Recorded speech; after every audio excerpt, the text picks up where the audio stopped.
साहित्य जागर प्रस्तुत जागर संवाद. विशेष प्रसंगी विशेष मुलाखतींचा विशेष कार्यक्रम जागर संवाद.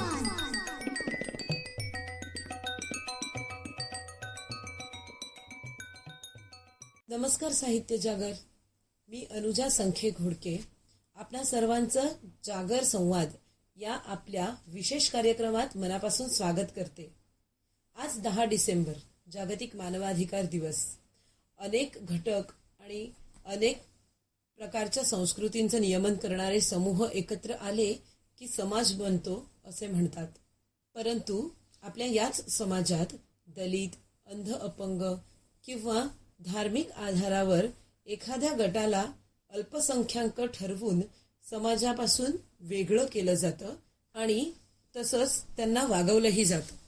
अशाच अनेक दुर्लक्षित आणि उपेक्षित अल्पसंख्याक असलेला आणखी एक समाजाचा घटक म्हणजे तृतीय पंथ.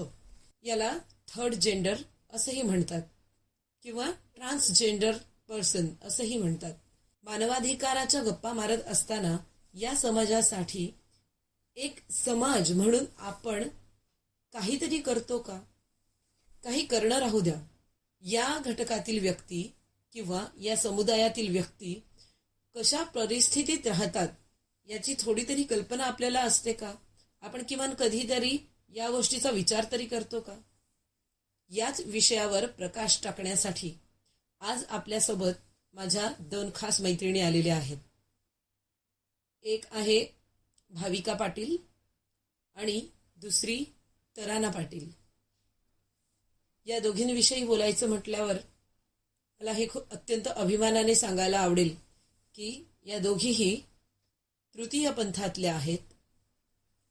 भाविका यांनी अनेक सिरियलमधून काम केलेलं आहे, जसं की ससुराल सिमर का, छोटी बहू, क्राईम पेट्रोल, सावधान इंडिया वगैरे. शिवाय कान्स फिल्म फेस्टिवल अवॉर्ड जो फ्रान्समध्ये असतो त्या ठिकाणी भारताचं आंतरराष्ट्रीय पातळीवरती त्यांनी नेतृत्व केलेलं आहे. खरं तर त्यांचा आणि त्यांच्या आणखीन 5 मैत्रिणींचा मिळून 6 पॅक बँड नावाचा एक अल्बम आला होता यशराज प्रोडक्शनचा. या अल्बममध्ये भाविका यांनी 6 गाणी गायली असून या गाण्यांवरचं नृत्यही भाविका आणि त्यांच्या 5 मैत्रिणींनी केलेलं आहे. शिवाय सोनू निगम, सलमान खान, शाहरुख खान, ऋतिक रोशन यांसारख्या मोठमोठ्या बॉलिवूडमधल्या व्यक्तींसोबत काम करण्याचं सौभाग्यही यांना मिळालेलं आहे. भाविकासोबत आहे तराना.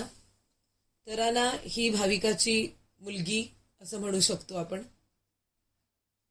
ती सध्या कॉलेज करते आणि तिच्या शिक्षणाची, तिच्या पालनपोषणाची या समाजामध्ये तिला रुळवण्याची संपूर्ण जबाबदारी भाविकाने उचललेली आहे.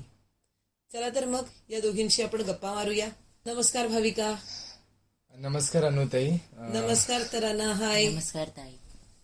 तुम्हाला दोघींना मला भेटून खूप आनंद झाला आणि या पण गोष्टीचा आनंद होतोय की आज एक अल्पसंख्याक गटातली व्यक्ती दुसऱ्या अल्पसंख्याक गटातल्या व्यक्तीशी बोलू इच्छिते आणि आमच्यासारखे जे लोक आहेत, जे ब्लाइंड आहेत, अंध आहेत, ज्यांना सहजासहजी साधं साहित्य सुद्धा वाचायला मिळू शकत नाही, अशांपर्यंत तुम्हाला आज आम्हाला पोचवता येतं याचाही खूप आनंद होतोय.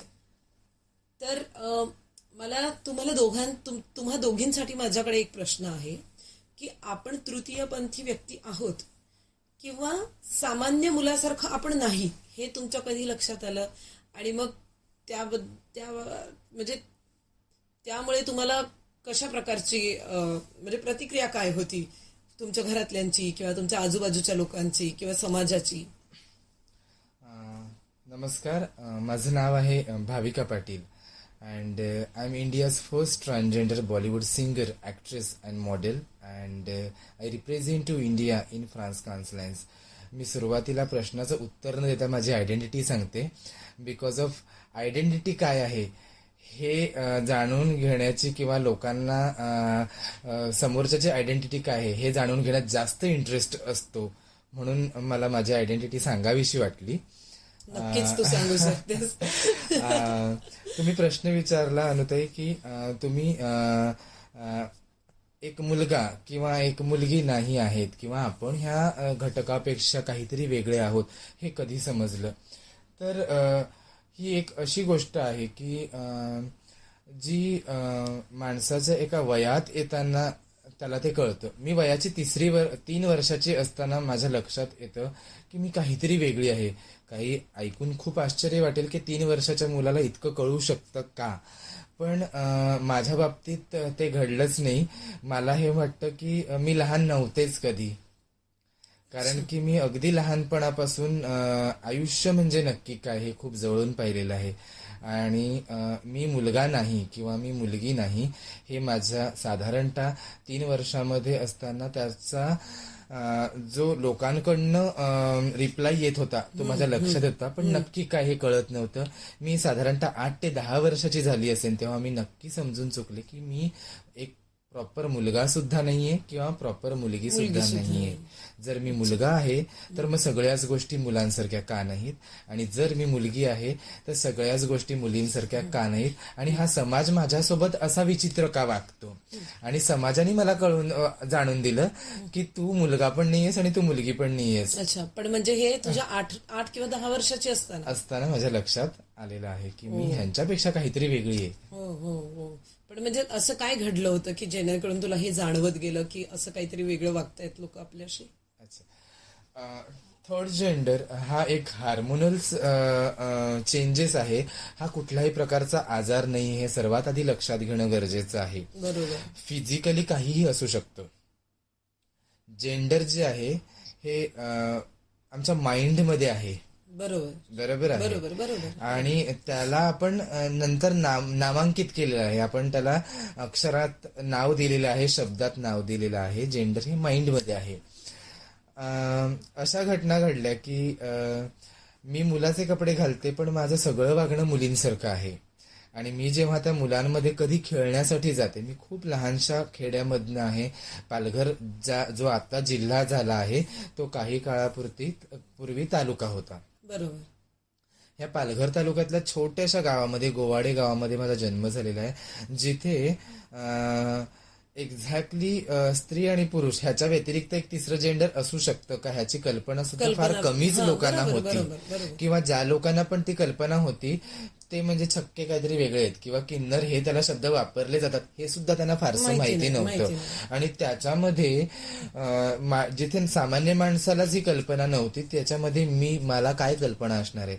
मी हा मुलगा जो मुलींसारखा वागतो तो जेव्हा मुलांमध्ये खेळतो तर त्या मुलांनी मला जाणीव करून दिली तू मुलगा नाहीयेस, कारण की त्यांनी मला सतत चिडवलेलं आहे. अच्छा. मग ज्या मुलींनी मला जवळ केलेलं आहे त्याच मुली जेव्हा एका नॉर्मल मुलाला जवळ करताना थोडंसं हितगुज बाळगतात किंवा त्यांचं जे काही सिक्रेट आहे ते सिक्रेट त्यांना सांगत नसतात, मग ते मलाच कशाला सांगतात. आणि मला सांगताना सुद्धा मग एक थोडंसं अंतर ठेवून घाबरतात का नक्की, हे त्या मुलींनी सुद्धा लक्षात आणून दिलं की तू प्रॉपर मुलगा नाहीयेस पण प्रॉपर मुलगी सुद्धा नाहीयेस.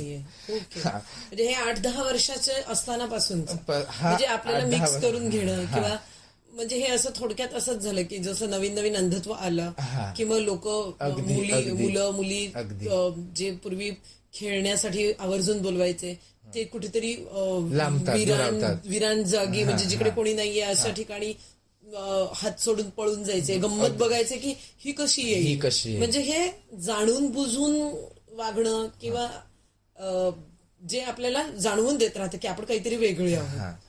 अगदी सेम की ती मुलं मला म्हणणार की ए बायल्या, ए छक्क्या, ए मामू तू मुलींच्यात खेळ. जेव्हा मी मुलींच्यात जातो तर त्या मुली त्यांचं सगळं सिक्रेट सांगतायत आणि ते सगळं सिक्रेट सांगून झाल्याच्या नंतर मग हसतायत, ए तू त्या मुलांमध्ये का जात नाहीस रे. म्हणजे त्या त्यांचं सगळंच सिक्रेट सांगतायत पण मुलगी म्हणून एक्सेप्ट करतात, मैत्रिणीसारखं वागवतात. पण नंतर झाल्याच्या नंतर मग त्या चिडवतात. त्या मुलांमध्ये खेळायचं, तुझं मुलींमध्ये काय आहे.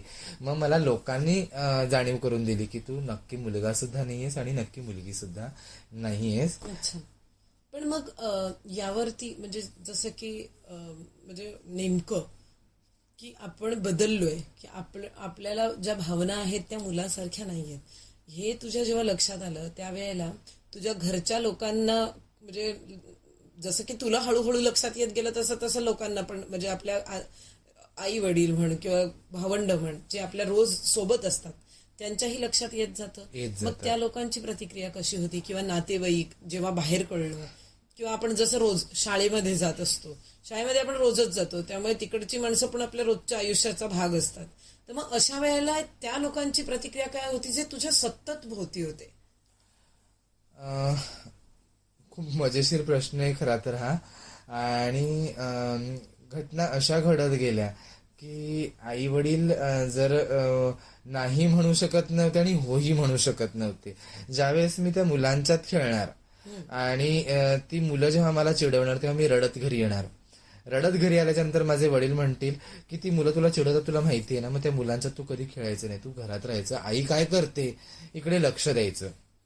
बरोबर. आणि त्याच्यामुळे मी घरातल्या सगळ्याच गोष्टी मला शिकाव्या लागल्या नाही. आई काय करते इथे माझं लक्ष लागत गेलं आणि मी त्या घरातल्या सगळ्याच गोष्टी अगदी धुणी भांड्यापासून ते घर कसं सावरून ठेवायचं ह्या सगळ्याच गोष्टीपासून म्हणजे मला शिकाव्या लागल्या आणि त्या आपसूक झाल्या. आता आई वडिलांना नक्की ह्याचा प्रॉब्लेम झाला का तर तो कधीपासून झाला. साहजिक आहे जशी मुलं चिडवायला लागली तसा हा जो प्रॉब्लेम आहे हा घरी चालू झाला. आणि वयाच्या 3-4 वर्षानंतर मुलाची ऍक्टिव्हिटी एक्झॅक्टली काय आहे हे आपल्या आईवडिलांना कळायला सुरुवात होते. मुलाचे प्रत्येक पार्टची ग्रोथ होते का ही सुद्धा आई वडील अगदी बारकाईने लक्ष ठेवत असतात आणि ते त्यांच्या रोजच्या दिनक्रमामध्ये त्यांच्या लक्षात येत असतं. जसं जसं वय वाढत जातं तसं हार्मोनल चेंजेस हे वाढत जातात आणि त्या मुलामध्ये असलेले मुलींचे हार्मोन्स जे आहेत ते ऍक्टिव्ह व्हायला लागतात आणि ऍक्टिव्हिटी जी आहे मुलाची ती संपूर्ण मुलीसारखी व्हायला लागते. आणि 3-4 वयापासून आई वडिलांच्या लक्षात येतं की आपल्या मुलाचं वागणं नॉर्मल मुलासारखं नाहीये. जो एक पुरुष वागतो किंवा एक मुलगा जो प्रॉपर मुलगा जसं वागतो तसं आपला मुलगा वागत नाही हे वयाच्या 3-4 वर्षापासून आपल्या आई वडिलांच्या लक्षात यायला लागतं. पण आपलं मूल आपलंच आहे हे काही काळ ते एक्सेप्ट करत असतात आणि त्या गोष्टीकडे दुर्लक्ष करत असतात. मुलाला बाहेर त्रास होतोय म्हणून त्याला त्रास होऊ नये म्हणून घरामध्ये आपण त्याला मुलीसारखंच सांभाळायला सुरुवात करतो.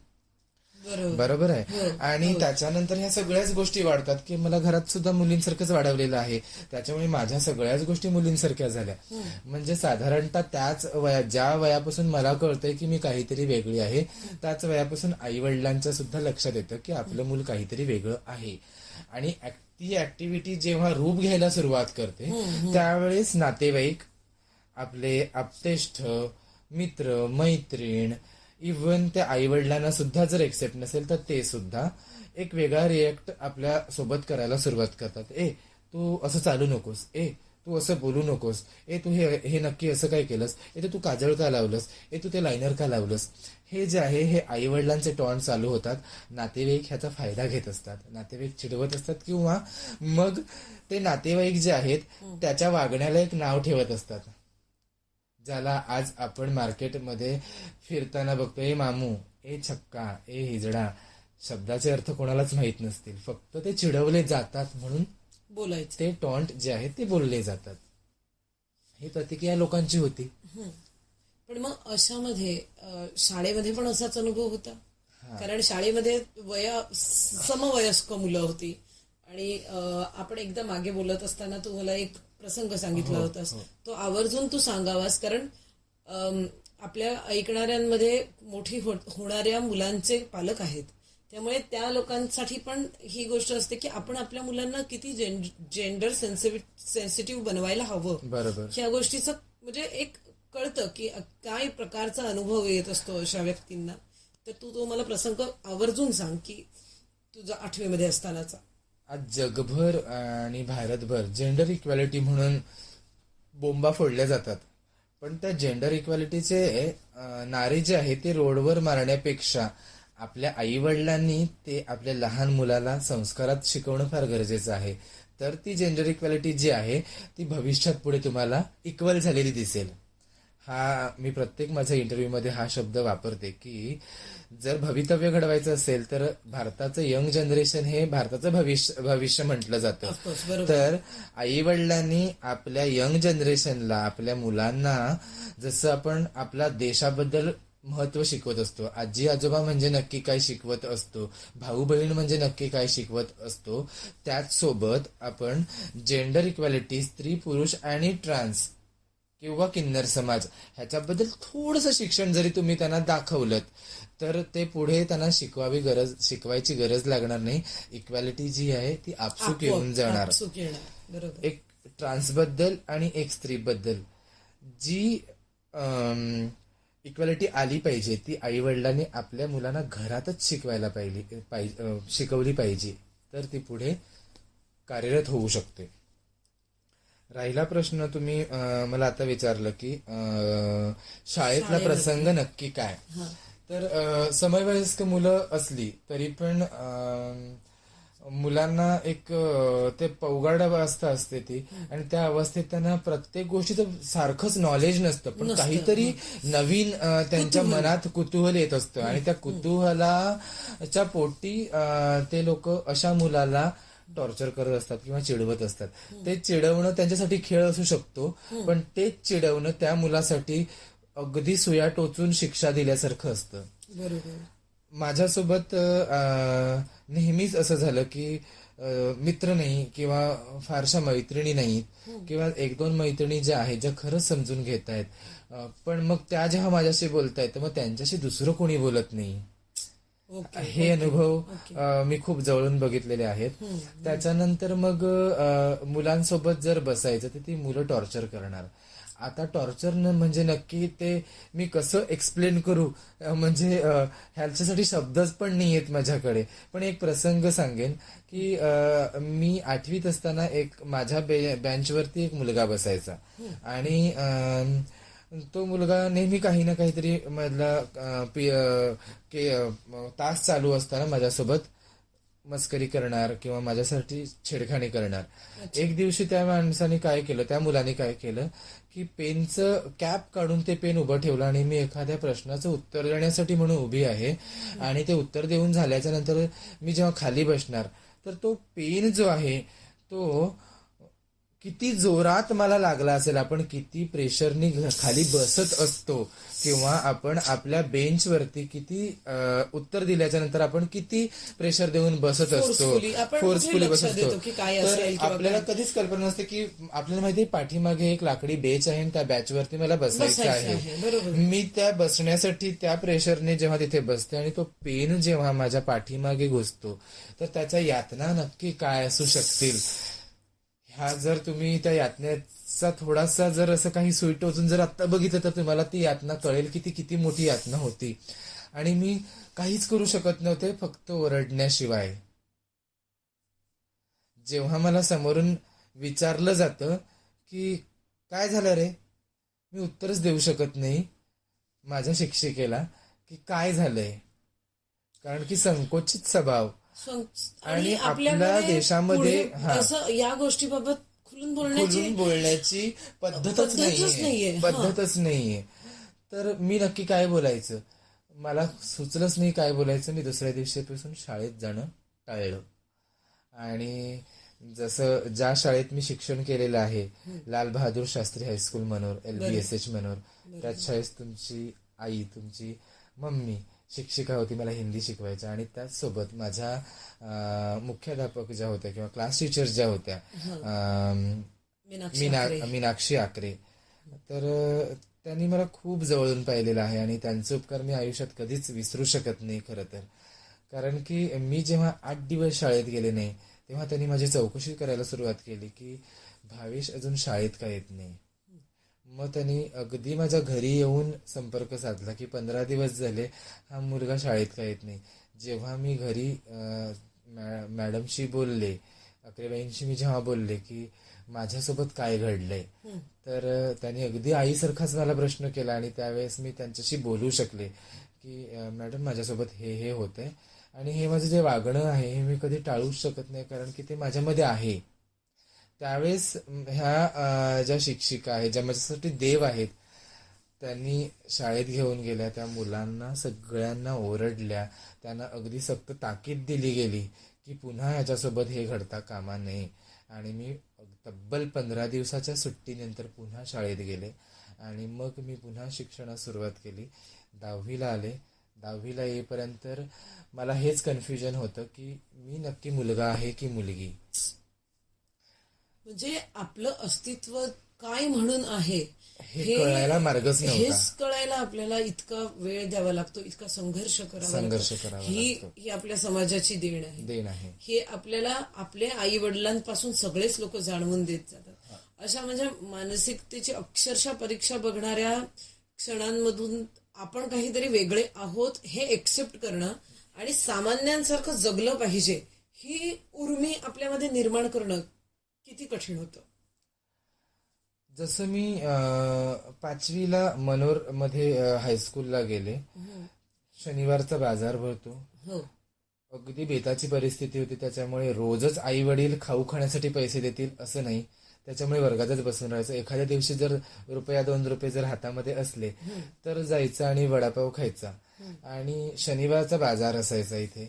शनिवारच्या बाजारामध्ये इथे जे किन्नर समाजाची लोक आहेत, ही किन्नर समाजाची जी लोक आहेत ही बाजार मागण्यासाठी म्हणून यायचे, बेगिंग करायचे.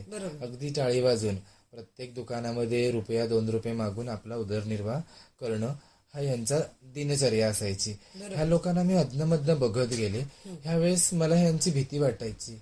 स्त्री पुरुषापेक्षा हे वेगळं कॅरेक्टर काहीतरी दिसतंय आणि हे म्हणजे नक्की काय. हे कळता कळता 1-2 वर्ष निघून गेली. 8वी-9वीला आल्याच्या नंतर मला कळलं की मी सुद्धा ह्यांच्यातलाच एक पार्ट आहे. आणि जेव्हा मला कळलं की मी सुद्धा ह्यांच्यातलाच एक पार्ट आहे त्यावेळेस माझ्या डोक्यात एक खूप मोठा संघर्ष निर्माण झाला. अरे बापरे, म्हणजे मला सुद्धा हेच करावं लागणार आहे का? अच्छा, 10वीला आल्यासारखंच मला मागावं लागेल का किंवा अशीच माझी परिस्थिती पुढे येणार? 10वीला आल्याच्या नंतर ह्याच कन्फ्युजन मध्ये असल्यामुळे मी माझ्या अभ्यासाकडे फारसं लक्ष देऊ शकले नाही किंवा जरी करत असले तरी सुद्धा म्हणजे मनात नसताना ते दुर्लक्ष व्हायचं आणि ते टेन्शन जे आहे ते येत राहायचं. ओके. तर 10वीला मी अगदी निर्धार केला की नाही, मी एक्सेप्ट करणार, मी ह्यांच्यातलीच व्यक्ती आहे आणि मी अगदी जसं ह्या राहतात मुलींसारखं साडी ड्रेस घालून असंच राहणार, पण मी ह्यांच्यासारखं नाही करणार. अच्छा. 10वीला ह्या कन्फ्युजन मध्ये मी नापास झाले. पुन्हा परीक्षा दिली, पास झाले. दिवस सरकत होते. मी महाविद्यालयात प्रवेश घेतला, कॉलेजमध्ये ऍडमिशन घेतलं 11वीला पालघर दांडेकर कॉलेजमध्ये. अचानक मुलं मोठी होत असतात आणि सेक्स बद्दलचं थोडंसं नॉलेज अजून थोडं वाढत असतं आणि मग ही मुलं जी आहेत ही ह्यांचा टॉर्चर करण्याचा किंवा चिडवण्याचा जो प्रकार आहे त्याचे प्रकार सुद्धा बदलतात आणि ते थोडेसे मोठे प्रकार होतात. हे प्रकार माझ्यासोबत कॉलेजमध्ये व्हायला लागले. 11वीचं वर्ष मी कसं बसं काढलं. मी आर्ट्समधनं ऍडमिशन घेतलं. आर्ट्समधनं ऍडमिशन घेतल्याच्या नंतर 11वी झालं. 12वीला आले. 12वीला मुलं अजून मोठी झाली. सेक्सचं नॉलेज थोडंसं अजून वाढलं आणि त्यांचे चिडवण्याचे जे प्रकार होते ते सुद्धा वाढले आणि एक्सपेक्टेशन जे असतात ते सुद्धा वाढले की ह्याने थोडंसं कुठेतरी कोपऱ्यात यायला हवं किंवा त्यांचे इशारे समजून त्यांची इच्छा पूर्ण करावी. हे जे अब्यूज आहे ह्याची सुरुवात व्हायला चालू झालं होतं, ही सुरुवात झाली होती आणि ते मला सहन होत नव्हतं. मी 12वीला कॉलेज 3 महिन्यांनी सोडून दिलं. सोडून दिल्याच्या नंतर इथे माझ्या घरात जवळपास 15-16 मुली होत्या, ज्या माझ्या काकांच्या मुली, चुलत बहिणी ह्या सगळ्या. तर ह्या सुद्धा माझ्यापेक्षा वयाने 2-2, 4-4 वर्ष मोठ्या होत्या. म्हणजे त्यांच्या लग्नाची वेळ सुरू झाली होती, त्यांना स्थळ येणं चालू झाली होती.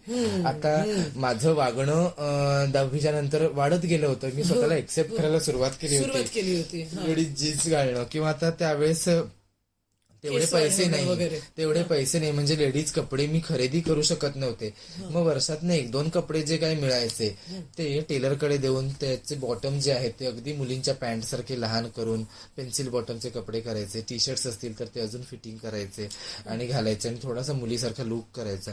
हे वागणं लोकांच्या लक्षात सुद्धा यायला लागलं होतं. आता ह्यांच्या घरात जेव्हा आपण मुलगी बघायला जायचं तर ह्यांचा एक भाऊ हिजडा आहे हे लोक बोलायला सुरुवात केली. Of course. आणि त्याचा परिणाम जो आहे तो आईवडिलांच्या मनावरती कुठेतरी व्हायला लागला. किंवा मग जे माझे चुलते आहेत किंवा माझे नातेवाईक आहेत ते म्हणायला लागले, हा तुमचा मुलगा असा असा आहे, त्याच्या वागण्यामुळे आमच्या मुलींच्या लग्नांमध्ये स्थळं येत नाहीत. त्यांची लग्न अडथळा होत निर्माण नाही. होतोय. तर तुम्ही ह्याचं नक्की काही तो डिसिजन घ्या.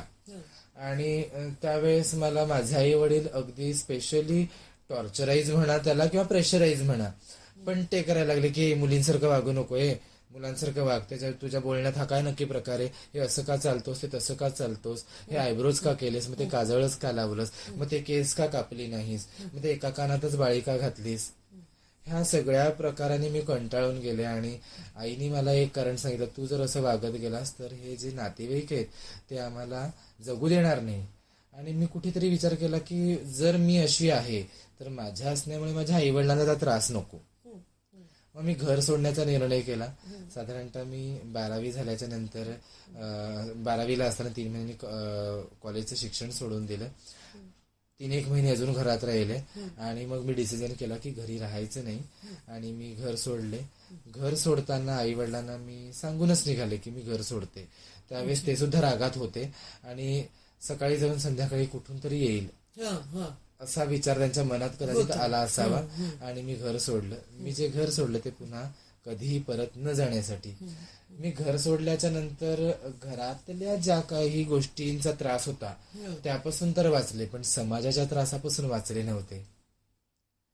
समाज जो आहे तो समाज नक्की कसा असतो हे घरातून बाहेर पडल्याच्या नंतर मला कळायला सुरुवात झाली.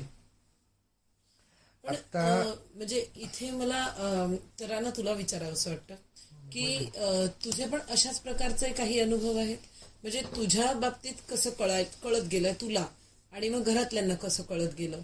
आणि त्यावेळेला एक म्हणजे आता तुझं वय अगदीच 18 वगैरे आहे, एवढूशी आहेस, तर आता खरं तर तुझं आयुष्य बघणं चालू झालंय. तर आजपर्यंत तुझे अनुभव काय आहेत, म्हणजे एक तृतीयपंथी व्यक्ती म्हणून तुला आलेले अनुभव. माझे अनुभव म्हणजे अगदी सांगू तर असं झालं की मी लहान आहे, 6 वर्षाची असताना, मग 6 वर्षाची बोलू की लहानपणीपासूनच बोलू, जेव्हा मी पाळण्यात होती तेव्हा सुद्धा मी माझ्या आईची बिंदी असते जी मस्तकला लावतात, त्या बिंदीला माझ्या हातामध्ये माझ्या बोटांमध्ये मी फिरवायची. मला खूप आवडायचं, मला भांडी आवडायची. मग हीच गोष्ट मला का आवडतात, मला मुलींसारखंच वागणं आवडतंय, मला मुलींसारखं बोलणं आवडतंय. आणि एक मुलगा जर तो मुलांसारखं नाही वागत आहे, तुम्ही त्याला सारखं सारखं बोलणार की तू मुलगा आहेस, आणि किंवा तू त्याला हे जरी म्हटलं की तू मुलगी आहे, तू एक बायला आहे किंवा तू एक छक्का आहे, तरी त्याला केवढं वाईट वाटणार. दर 1 मिनिटांनी किंवा दर 10 मिनिटांनी तुम्ही त्याला तीच गोष्ट सांगितली तर त्याला वाईटच वाटणार आहे. हो बरोबर. तू आई आहेस, तुला मी सारखं सारखं आई आई आई आई करत राहणं, तर आईला पण चीड मचते. चिड. हो हो बरोबर. तीच गोष्ट सेम माझ्यासोबत पण आहे. तर लहानपणापासून मी नॉर्मलच अगदी विचार करत होते की मी एक नॉर्मल व्यक्ती आहे. मला काहीच फरक न पडत होता की मी मुलगी आहे की मी मुलगा आहे की मी काय आहे. नक्की मी पण कन्फ्युजच होते. मग हळूहळू हळूहळू वाढत गेल्यानंतर मग माझ्यासोबत अब्यूज झाले. मी शाळेमध्ये असताना माझ्यासोबत अब्यूज व्हायचे. जेव्हा मी हेड डाऊन करते तर हेड डाऊन करताना मला टपल्या मारतायत पाठून, आणि मग मी उठून बोलू पण नाही शकत की मला कोणी टपली मारली. मग त्या गोष्टी तेवढा विश्वासच आपल्यामध्ये निर्माण होऊ देत आहे. आणि आम्ही कोणावर बोट दाखवू, मी तर झोपले होते ना डोळे बंद करून. तर ती गोष्ट होते. मग कमरेमध्ये हात लावणं, मग छातीमध्ये हात लावणं, हे सर्व गोष्ट मुलांसोबत. मग एक गोष्ट म्हणजे अगदी लहान असताना. हो, म्हणजे शाळेमध्ये 1ली 2री वगैरे मध्ये असताना. 1ली 2री नाही बोलणार मी, म्हणजे थोडीशी मोठी वय असते, म्हणजे 2-3 ला असताना, 3 ते 4 ला असताना, 3री 4थी. चौथीला असताना हे सगळे घडत गेले. मग चालण्यामध्ये अगदी मुलींसारखं चाललं. मग जेव्हा मी चालते तेव्हा कोणतरी मुलगा मला बघून स्माइल देतोय, तर ते स्माइलला बघून मी थोडीशी अजून चालते. मग त्या चालण्यामध्ये मग तो म्हणून स्माइल दिल्यानंतर मला एक चांगला अनुभव आला. मग नंतर पटकनच त्यांनी मला बाईला म्हणून चिडवलं, तर मला खूप राग आला. बरोबर. मी बाईला नाहीये, मी जडा नाहीये, मला हे लोक असे का म्हणतात हे पण माझ्या डोक्यात आलं. म्हणजे मी काही हेच मला माहिती नाही. मग माझ्यासोबत बाहेर दोनदा झालं की मी मला गणपती बनायची खूप इच्छा असायची. माझी ड्रॉइंग खूप छान आहे, माझी सिंगिंग खूप छान आहे. तर मी त्याच्यासाठी बाहेर जायची, तर त्याच्या ह्याच्यामध्ये पण माझ्यासोबत दोनदा अब्यूज झाला. अच्छा. अब्यूज झाल्यावर तर मी कोणाला सांगू पण शकत नाही ना की माझ्यासोबत अब्यूज झालंय, नक्की काय झालंय माझ्यासोबत. जर मला ब्लिडिंग जरी येते तर मी कशी सांगू की माझ्यामध्ये ब्लिडिंग का येते. कधी मी नाही सांगू म्हणजे कॉम्पिटिशन साठी बाहेर गेलेली असताना किंवा नाही, मी माझ्या मर्जीने बाहेर गेलेली. मला गणपती बनवायला शिकायचं होतं, तर त्याच्यासाठी मी जायची. तर तिथे नाही कारखान्यामध्ये अच्छा 2 मुलं होते. तर एका मुलाने मला ते कारखाना दाखवलेला, तर तिथे मी जायची. तर एकदा तो नव्हता, त्याचा मित्र होता, तर त्यांनी अब्यूज केला.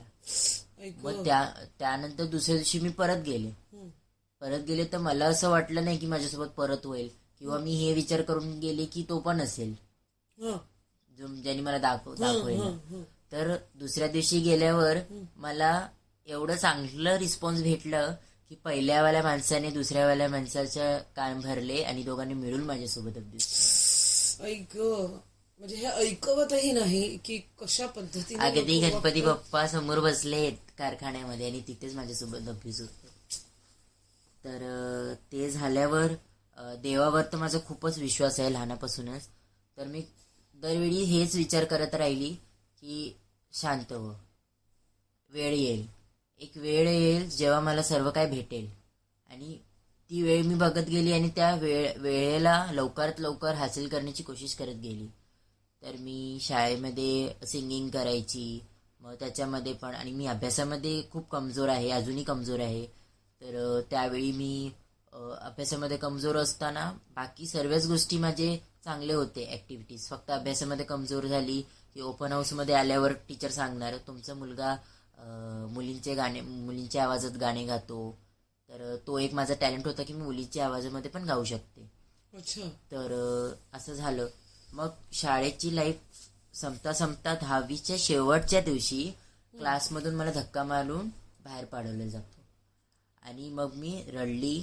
तर माझी मावशी होती, जसे दर फ्लोअरला मावशी असतात ना क्लासरूम साफ करायला, तर मावशी होती, तिने पटकन जाऊन मॅडमला बोलून आणलं. मॅडम आल्यावर मी मॅडमला सर्व काही सांगितलं. आणि सांगितलं म्हणजे कसं सांगितलं की मी 8वीत असताना एका हिजड्याला भेटली. तेव्हा मी त्यांना विचारलं की हे सगळं काय असतं. मी कन्फ्यूज असते, कारण सर्वात मोठी गोष्ट जेव्हा माणसाला चिडवलेलं जातं, गुळ, मामू, छक्का, बायला, हे सर्व गोष्टी हे गुगलमध्ये भेटतात का? नाही मिळत. हे मला डिक्शनरीमध्ये भेटाल का? नाही मिळत. मग एवढ्या सर्व गोष्टीमध्ये एखाद्या मुलाने मला गे म्हटलं, तर तो मी शब्द आठवलं आणि त्या गे शब्दला मी डिक्शनरीमध्ये शोधल्यावर मला माहिती पडते की गे म्हणजे एका पुरुषाला पुरुषासोबत जागृत झालेली भावना जी सेक्स बद्दल असते त्याला नक्की गे म्हटलं जातं. आणि त्या पुरुषाला असं वाटतं की मी स्त्री आहे आणि समोरचा पुरुष माझ्यासोबत अट्रॅक्ट झाला पाहिजे, आकर्षित झाला पाहिजे, याला नक्की गे म्हटलं जातं. तर हे बायला, छक्का, गुड हे सगळ्या कन्फ्युजन मध्ये मला गे सापडलं आणि मी नक्की त्या टायमाला हे कन्फर्म झालं माझं की मी गे आहे.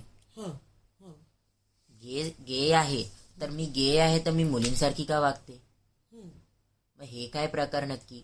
दोन मुलं लग्न करतायत, तर मला मुलींसारखं लग्न का करायचंय? मग हे माझ्या डोक्यात काय चाललंय? मग एखादा मुलगा क्लासचा बोलतोय की ती मुलगी बघ ना, त्याची पाठ केवढी सुंदर आहे, त्याची छाती केवढी सुंदर आहे, आणि मी त्याच मुलाला बघते की तो केवढा सुंदर आहे. म्हणजे मी गे नव्हती, म्हणजे मी हा. गेही नव्हती. गेही नव्हती. हा. बरोबर. हे त्यावेळेस म्हणजे- मला कळालं, हा. तिला कळालं की मी गेही नव्हती. बरोबर. मग म्हणजे मी नक्की काय आहे हे कन्फ्युजन पुन्हा बरोबर. एक सर्कल बनवायला सुरुवात केली तिच्या डोक्यामध्ये. आता या सर्व कन्फ्युजन मध्ये घरच्यांना माहिती आहे की मी काय आहे, पण ते मला बोलून नाही दाखवत आहे. कारण त्यांना असं वाटते की मी याला जर सपोर्ट केलं 1% पण, मग तो या गोष्टींना वरती घेऊन जाईल, बरोबर. तो लगेचच या हा, गोष्टीला म्हणजे या capture गोष्टीचा करेल. फायदा घेऊन आणखीनच करेल. मी जर काजल लावते तर मी काजल लावल्यावर मला एकदा मम्मी बोलेल, दोनदा मम्मी बोलेल, तीनदा मला 2 थोबाड्यात मारेल. मग मी थोडी करणार लपून. मग माझ्या डोक्यामध्ये येणार की मम्मीला या गोष्टीचा राग येतो, पण बाहेर कोण मला बोलत नाहीये. मम्मी बाहेर जाऊन करते आणि घरी आल्यावर पटकन डोळे पुसून घेते. या गोष्टी माझ्यासोबत व्हायला व्हायला लागल्या. घरी मुलाच्या वेशात राहायचं हो, किंवा घरी मुलासारखं मुलांच्या राहायचं. वेशात राहायचं, बाहेर सुद्धा मुलांच्या वेशातच राहायचं, पण चालणं बोलणं वगैरे सर्व मुलींसारखी. एका ऍक्टिंग केल्यासारखं म्हणजे दोन दगडांवर पाय ठेवल्यासारखं व्हायचं की घरच्या बाहेर मुलगी आणि घरच्या आतमध्ये मुलगा, चालता बोलताना मुलगा सारखा. कारण मग मला तो तोंड टाकावं लागेल, मुलांसारखं वाग, मुलांसारखं चाल, या गोष्टींवर मला लक्ष ठेवावं लागेल. म्हणजे घरातून ते प्रेशर यायला नको म्हणून दोन्ही गोष्टी मॅनेज करण्याचा मॅनेज प्रयत्न करावं लागेल. सतत म्हणजे सतत या गोष्टीचं ओझं घेऊन चालायचं मनावरती. पण मग तुम्हाला दोघांना काय म्हणत होतीस तू? मग मी हे बोलत होती की त्यानंतर जेव्हा मी 10वीच्या टायमाला माझी मॅडम आली क्लासमध्ये, तर मॅडमनी मला विचारलं, तर मी मॅडमला स्पष्टपणे सांगितलं की मी गे आहे. तर माझ्यासोबत या गोष्टी घडली. तर मॅडमनी त्या दिवशी सर्व स्टुडंट्सला सांगितलं की ज्यांनी पण जेन्युइनली याला त्रास द्यायला तो स्वतःहून उठून त्याला सॉरी बोलावं. आणि त्या दिवशी खरंच सर्व लोक उठले आणि 90% क्लास उभी होती. आणि मॅडम सुद्धा हैराण झाली की 90% क्लास उभी आहे. 90% लोक त्रास देत होते एक छोटी गोष्टीसाठी पण. मग त्या दिवशी मला इतकाच छान वाटलं की जे मी जे कंट्रोल केला, ज्या गोष्टीला मी कधी कोणाला बोलले नाही, त्या गोष्टीचं मला एवढं सुंदर फल पण भेटला. फक्त एका व्यक्तीच्या पॉझिटिव्ह अप्रोचमुळे. अप्रोचमुळे तर इथे त्यांच्या म्हणजे तुमच्या दोघींच्या पण आयुष्यामध्ये एका अर्थी टीचरचा खूप मोठा सहभाग आहे असं म्हणता येईल. तर ही गोष्ट खरंच आपल्यासाठी खूप सकारात्मक विचार सर्वांसाठी पुढे मुलाची ठेवणारी पहिली आहे. शिक्षिका जशी आई म्हटली जाते, तशी मुलाची दुसरी आई म्हणजे त्याच्या स्कूलमध्ये असलेल्या त्याची शिक्षिका. शिक्षिका. बरोबर. आणि हे त्या खूप आईला सुंदर वाक्य आहे जेव्हा आणि हा विचारच खूप सुंदर आहे. म्हणजे खूप आत्मविश्वास निर्माण करायला जो कारणीभूत ठरला तो शाळेचा एक अंश होता. आणि त्यासाठी मी म्हणेन की जसं मी आता एक लाईन वापरली की बाळाची पहिली शिक्षिका म्हणजे आई, आणि त्याच बाळाची दुसरी आई म्हणजे त्याची असलेली शाळेतली शिक्षिका. आणि त्या शाळेतल्या आईने कुठेतरी तिच्यातला एक जागरूकतापणा दाखवला, म्हणून कदाचित आम्ही शिकू शकलो दोघीही. आणि आज माझं वय 30 वर्ष आहे, तर 18 वर्षाची आहे. सो ह्या 30 वर्षामध्ये मी असा एकही दिवस नाही की मी माझ्या शिक्षिकेचा आभार मानला नाहीये. मी जेव्हा सकाळी उठते तर मी त्या शिक्षिकेला एकदा आठवण करते की जर तू नसतीस तर कदाचित शिक्षणामुळे ज्या गोष्टी शक्य आहेत त्या घडल्या नसत्या माझ्या आयुष्यामध्ये. बरोबर आहे. मग तुम्हाला दोघींसाठी हा प्रश्न आहे की एक तृतीयपंथी असल्याचं लक्षात आल्यानंतर या समाजात सामील होणं, म्हणजे तृतीयपंथीयांचा जो समाज आहे, कम्युनिटी आहे, त्याच्यामध्ये तुम्ही विधिवत म्हणजे विधी करून मग तुम्ही सामील झालात, तर ते म्हणजे कसे झालात, ती विधी कशी असते किंवा काय असते ह्याबद्दल थोडंसं सांगा. आणि म्हणजे नेमकं तुम्हाला अप्रोच कसा झाला? म्हणजे आता समज तू घरातून बाहेर पडायचं ठरवलंस, तू एक दिवशी निघून पण गेलीस, पण तुला कोणीतरी तर आधी तिकडे आधार पाहिजे की तू जाणार कोणाकडे. बरोबर. तर मग ते सांगा. तरानाचा हा एक्सपिरियन्स खूपच न्यू आहे आणि मी आता ह्याच्यामध्ये खूप जुनी झाले असं म्हटलं तरी चालेल. साधारणतः आता मला 15 वर्ष होत आली ह्या कम्युनिटीमध्ये असं म्हटलं तरी चालेल. जसं मी 10वी पासून ह्या लोकांना थोडस बघायला लागले. बरोबर आहे. आणि तिथपासून थोडस जवळ येत गेले यांच्या. माझ्या कॉन्टॅक्ट मध्ये 1-2 लोक अशी आली जी अगदी वयस्कर होती आणि चांगली सुद्धा होती. ह्याच कम्युनिटी मधली, ट्रान्स कम्युनिटी मधली किंवा किन्नर समाजामधली 1-2 अशा व्यक्ती होत्या ज्या माझ्या संपर्कात होत्या किंवा ज्यांनी काही काळापूर्वी मला घेऊन जाण्यासाठी प्रयत्न सुद्धा केला. माझ्या आईवडिलांकडे मागून सुद्धा बघितलं की हा तुमचा मुलगा आहे, हा आमच्यासारखा आहे, ह्याला आम्हाला देऊन टाका, आम्ही ह्याला खूप सुंदर बनवू आणि ह्याने कमावलेल्या भागापैकी थोडा भाग तुम्हाला सुद्धा देऊ. ही लालूच जी आहे किंवा जी रिश्वत म्हटली जाते ही सुद्धा माझ्या आई वडिलांना त्यावेळेस त्यांनी दाखवली होती. बरोबर आहे. आणि तरी सुद्धा त्यावेळेस माझे आई वडील, मी त्या आई वडिलांना सुद्धा वाईट म्हणणार नाही, त्यावेळेस माझ्या आई वडिलांनी मला त्यांच्या ताब्यामध्ये दिलं नाही. हे खूप चांगलं केलं. कारण की कदाचित त्या व्यक्तीने मला फक्त कम्युनिटी बद्दल शिक्षण दिलं असतं, पण मूळ शिक्षणाची जी गरज आहे ती कदाचित पुरवली नसती. माझ्या आई वडिलांनी त्यांना न दिल्यामुळे मी म्हणजे शाळेतलं जे आपलं नॉर्मली शिक्षण मिळतं ते मिळालं असतंच असं नव्हतं. त्यांनी नाही दिलं म्हणून मी कदाचित ऍटलिस्ट माझ्या आई वडिलांच्या नजरेखाली 12वी पर्यंत शिकू शकले. आता जेव्हा मी घर सोडल्याच्या नंतर मी जेव्हा विरारमध्ये राहायला आल्याच्या नंतर मग ह्या लोकांची कम्युनिटी बऱ्यापैकी होती आणि रोज मी ह्यांना बघत गेले, रोज एक नवीन लोकांना भेटत गेले, ह्या एक नवीन लोकांचे रोज एक नवीन अनुभव बघत गेले आणि त्याच्यातनं शिकत गेले. जेव्हा शिकत गेले तेव्हा कळलं की अरे खूप खडतड आयुष्य आहे आणि या खडतड आयुष्याला जर बदलायचं असेल तर कुणीतरी महापुरुषाने म्हटलं आहे की जग जर बदलायचं असेल तर त्याची सुरुवात स्वतःहून केली पाहिजे. बरोबर. तर ती सुरुवात मी स्वतःहून करण्याची ठरवली आणि मी थांबवलेलं शिक्षण पुन्हा घेण्यास सुरुवात केली. म्हणजे 12वी जे अर्धवट सुटलं होतं. पण म्हणजे तू 12वी मधून जेव्हा निघून आलीस त्यावेळेला तू कोणाच्या संपर्कात होतीस? ते तुझे म्हणजे त्यावेळेस मी संपर्कात असेल तर माझ्याच बरोबरीचे जे विरारमध्ये राहणारी लोक होती ना ह्यांच्याशी, आणि ज्या 2 व्यक्ती त्या हयात नाही आहेत व्यक्ती आणि विरारमध्ये त्यांचं बरंचसं नाव होतं, तर त्यांच्या ग्रुपमधले काही जे किन्नर आहेत ह्यांच्याशी माझा संपर्क होता. ओके. पण मी त्यांच्यासोबत राहत नव्हती. ह्यांच्या संपर्कात थ्रू मी आमच्या प्रॉपर कम्युनिटी पर्यंत पोहोचले. आमच्या कम्युनिटीमध्ये जी काही लोक आहेत, भेंडी बाजार म्हणून जिथे आमची जुनी लोक स्थायिक आहेत त्यांना आम्ही मायमावल्या म्हणतो.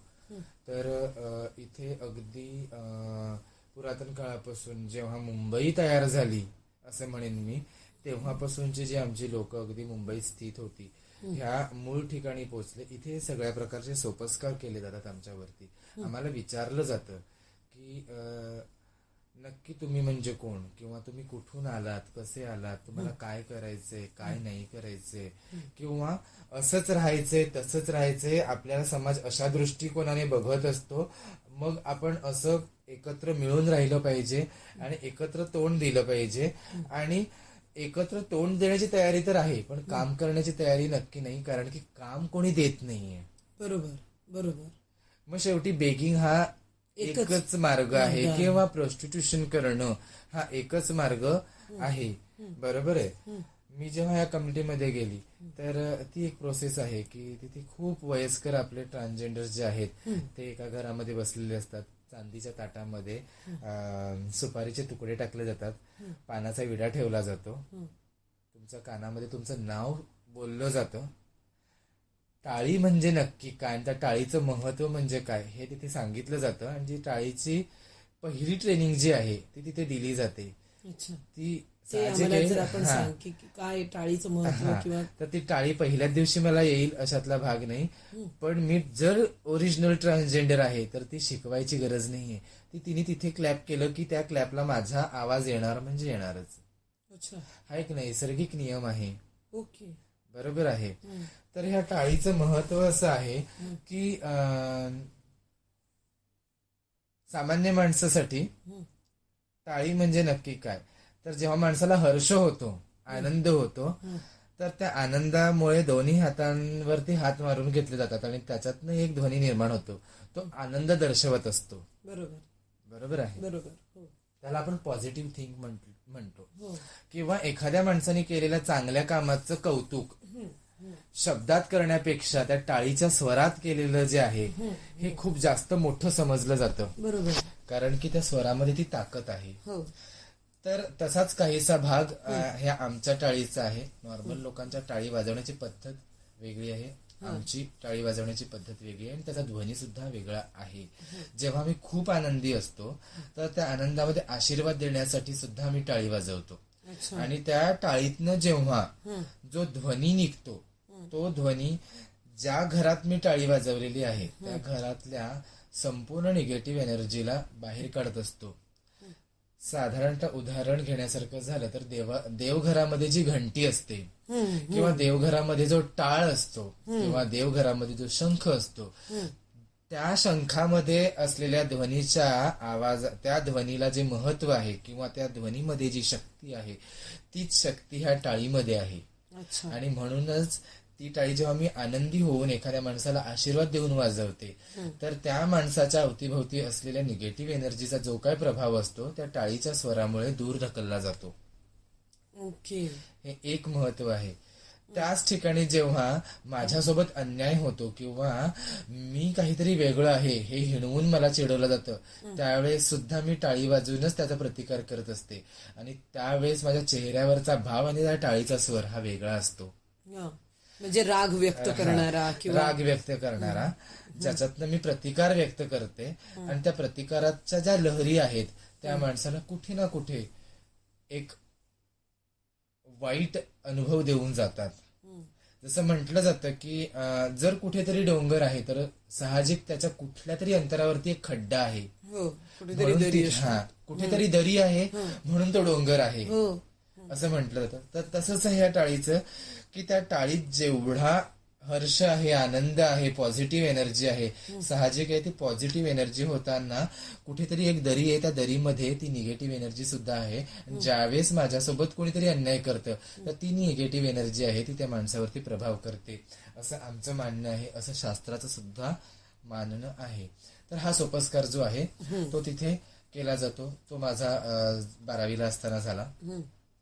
मग मी त्याच वेळेस त्या लोकांना म्हणाले की मी ह्यापैकी काहीच करणार नाही. मी माझ्या लोकांशी नेहमीच कनेक्ट राहणार. जे काही आपले संमेलन आहे त्या संमेलनमध्ये येणार.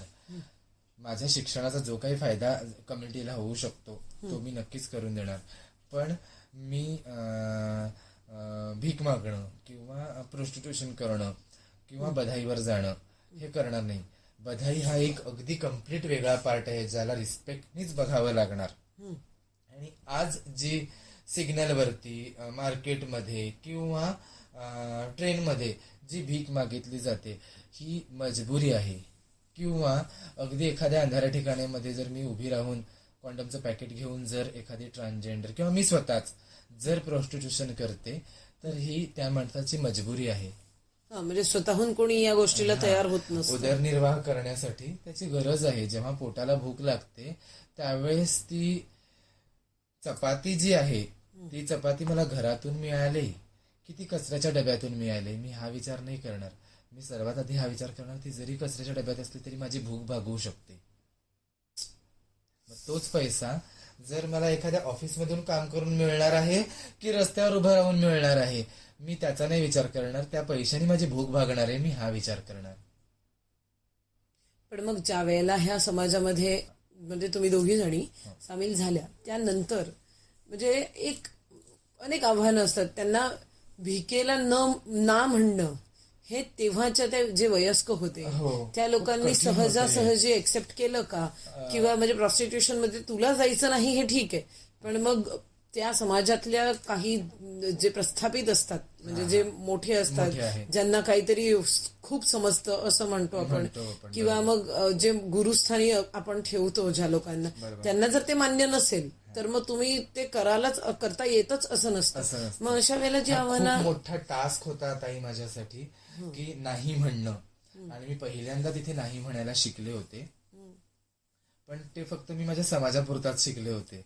आणि मी त्यांना खूप अगदी चांगल्या भाषेत समजावलं होतं की मी अगदी प्रॉपर मुंबईतलीच आहे आणि मी कुठेही मुंबईमध्ये भीक मागितली तरी त्याची खबर जी आहे ती माझ्या आई वडिलांकडे जाणार आणि कुठेतरी माझे आई वडील त्याच्यातनी अपमानित होऊ शकतात आणि माझ्या आई वडिलांना मला अपमान करून द्यायचा नाहीये. दुसरी गोष्ट की वयस्क माणसाची जबाबदारी आपल्यावरती असते. मी मान्य करते तुम्ही वयस्कता कुठेतरी माझी एक जबाबदारी आहे की तुमच्याकडे सुद्धा लक्ष देणं. मी असा प्रयत्न करणार की मी शिक्षणातनं काहीतरी एक नवीन निष्पन्न करेन. मग त्याच्यासाठी मी हात जोडून विनंती करते की मला ह्या सगळ्या गोष्टींसाठी तुम्ही भाग पाडू नका. आणि कुठेतरी त्यांच्यातली एक माणुसकी जी होती ती काम करून गेली. आणि सर्वात महत्वाचा मोठा डिसिजन मी हा घेतला, मी प्रॉपर त्या कम्युनिटीमध्ये त्यांच्या घरात राहण्याचा जो निर्णय होता तो फेटाळला होता. मी फक्त कम्युनिटी एक्सेप्ट केली होती, त्यांच्या घरात राहणं एक्सेप्ट केलं नव्हतं. कितीही हाल झाले तरी मी बाहेर राहणार, एकटी राहणार हा विचार केला होता. आणि मी एकटी राहिले आणि मी एकटी राहू शकले किंवा राहिले त्याच्यामुळे मी स्वतंत्र विचार करू शकले, स्वतंत्र काम करू शकले, स्वतंत्र अनुभव घेऊ शकले. तर राणा, तुझा पण असाच अनुभव होता का? कसा अनुभव होता? तू या म्हणजे अगदीच नवीन आहेस या समाजामध्ये. तुझा आणि भाविकाचा कसा परिचय झाला किंवा तू तृतीयपंथीय समाजामध्ये तुला एक्सेप्टन्स कसा मिळाला? एक्सेप्टन्स असं मिळाला की शाळा सुटली तर शेवटचा जो दिवस मी तुम्हाला सांगितला तर मॅडमनी मला बोलले की तुला दुसऱ्या दिवशी फेअरवेलला यायचंय. अगदी मी पैसे पण भरले नव्हते तरी पण बोलली. तर मी मॅडमना म्हटले की मला मुलींच्या आवाजामध्ये गायचं खूप शौक आहे, मी गाऊ शकते का? तर मॅडमनी म्हटलं हो गाऊ शकते. तर मी दुसऱ्याच दिवशी त्या प्रोग्राममध्ये गाणं गायलं मी. मग लोकांनी मला प्रोत्साहन दिलं. तर त्या दिवशी मी विचार केलं की इतका पण कठीण नाही आहे, लोक एक्सेप्ट करू शकतात. मग त्यानंतर मी 11वीत गेले. तर 11वीत कॉलेजला जाताना मी भाईंदरमध्ये SN कॉलेजमध्ये होते, अजून पण त्याच कॉलेजमध्ये आहे.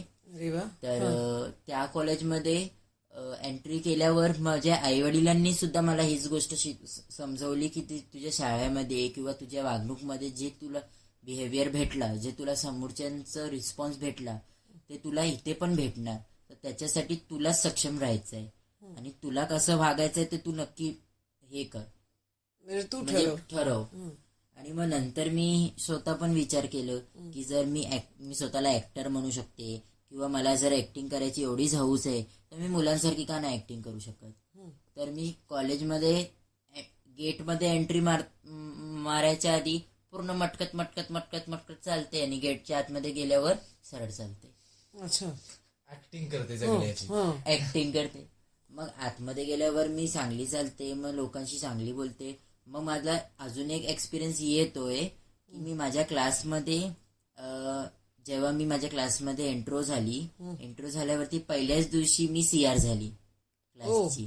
आणि CR झाली म्हणजे हेड CR झाली. का झाली? कारण माझा कॉन्व्हर्सेशन खूप चांगला होता.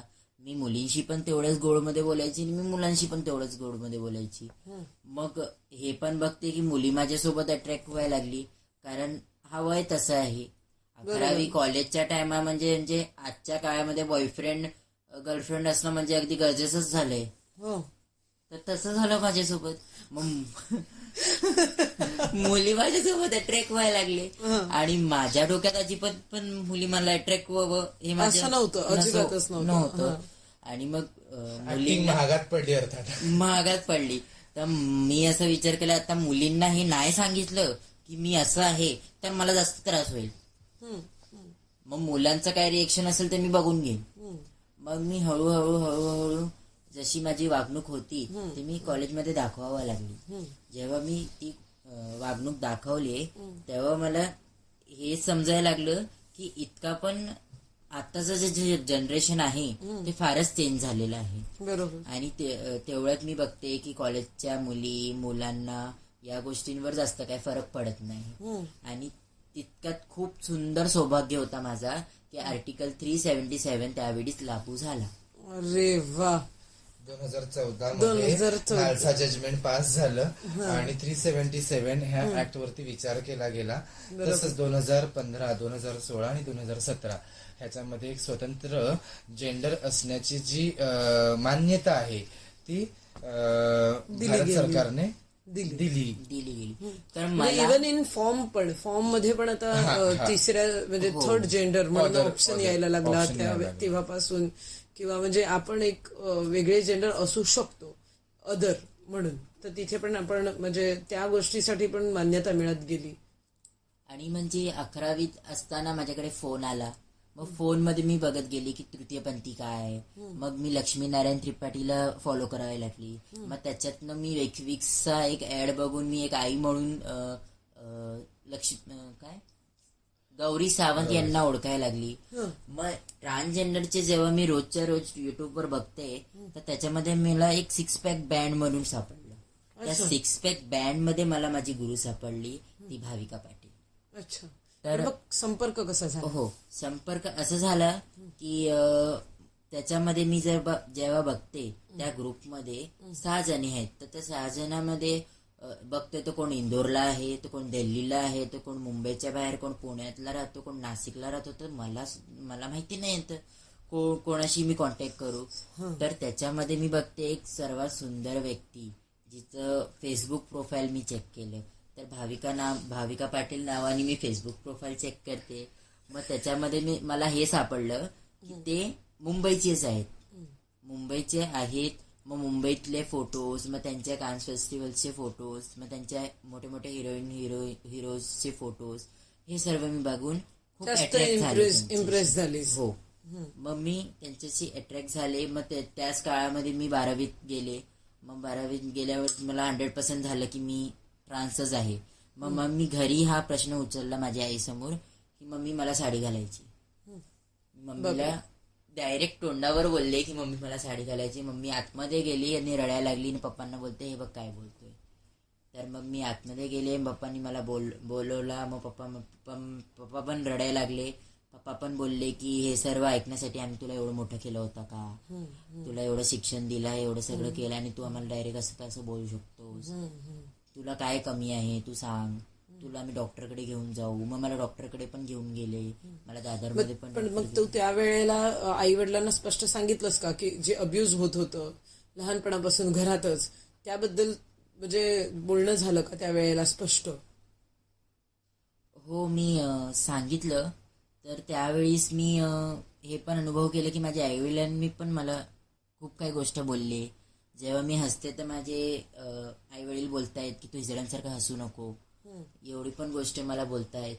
तर मी हे बघते की लोकांच्या मेंटॅलिटीमुळे माझे आई वडील मला एक्सेप्ट नाही करत आहेत. म्हणजे एक साधारणतः एक सरळ गोष्ट आहे की इथे आई वडिलांचा ह्याच्यामध्ये थोडासा निगेटिव्हपणा झाला.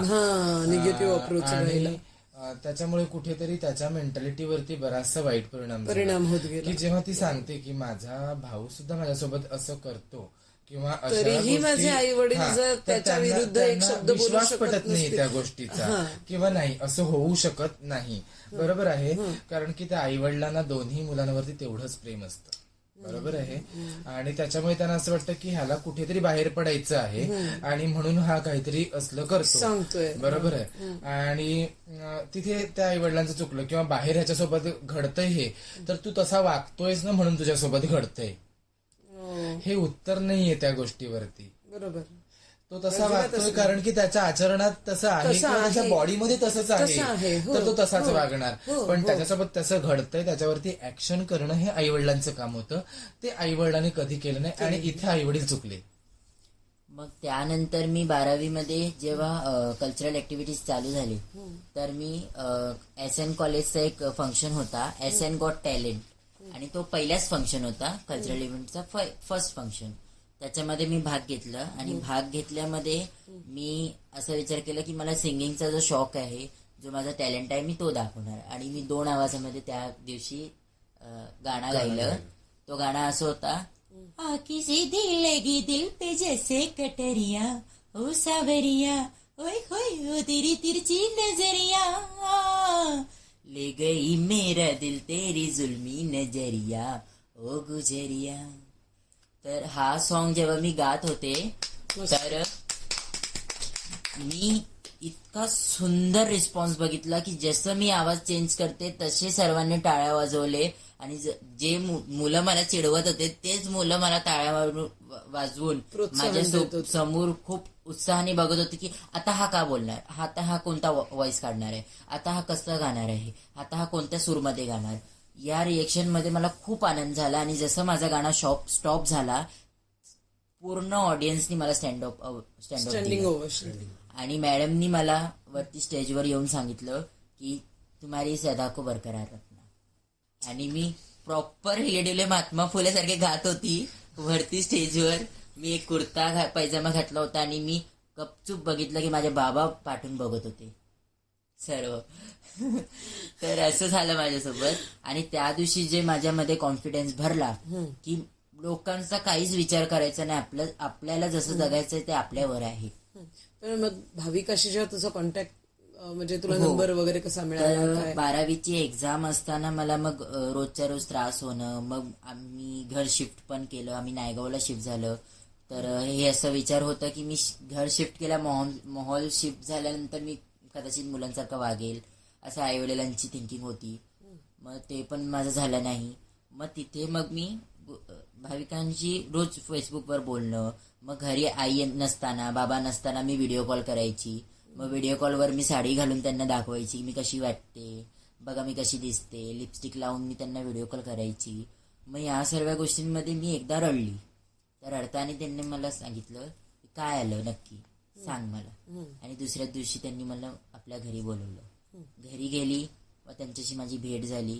मग मी त्यांना बघून अक्षरशः शॉक्ड झाली की ज्या व्यक्तीला मी फेसबुकवर बघत होती, ज्याला मी युट्यूबवर बघत होती, ज्याला मी टीव्ही बघून झालेला आहे, ती व्यक्ती माझ्या समोर उभी आहे आणि माझ्याशी एकदम आईसारखं बोलते.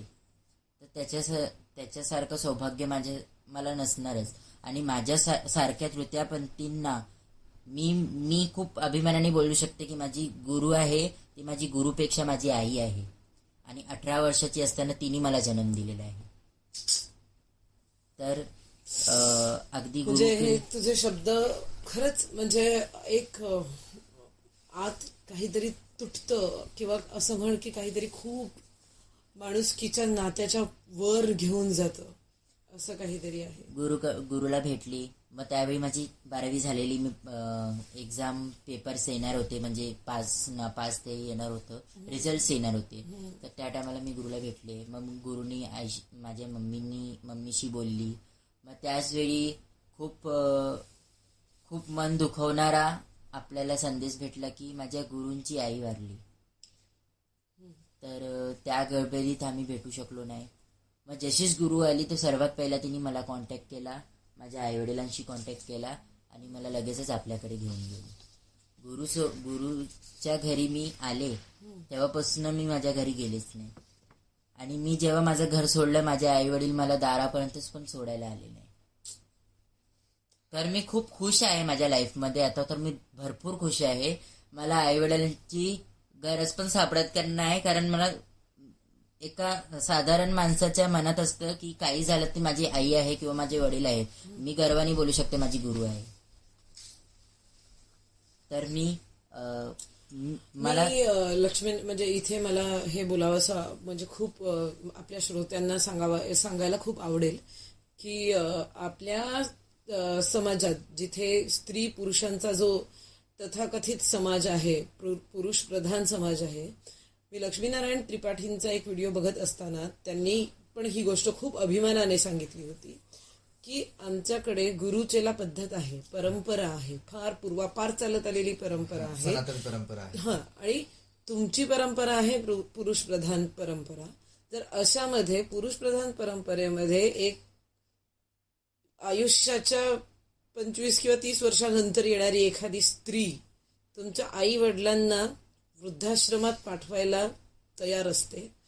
तिच्या प्रयत्नांना पुरुष आपले मुलं स्वतः आपल्या आईबापांना वृद्धाश्रमात ठेवायला तयार असतात तिच्या शब्दाखातर.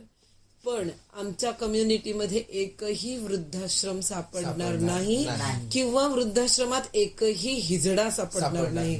कारण आमच्याकडे माणूस म्हणजे आमचा गुरु किंवा आमच्यातला वृद्ध, मग तो कोणताही असू दे, जर त्याला त्याचा चेला नाही सांभाळणार ना, तर तो म्हणजे असं होऊच शकत नाही की त्याला कोणी सांभाळणार नाही. त्यामुळे या कम्युनिटीमध्ये एकही वृद्धाश्रम नाही.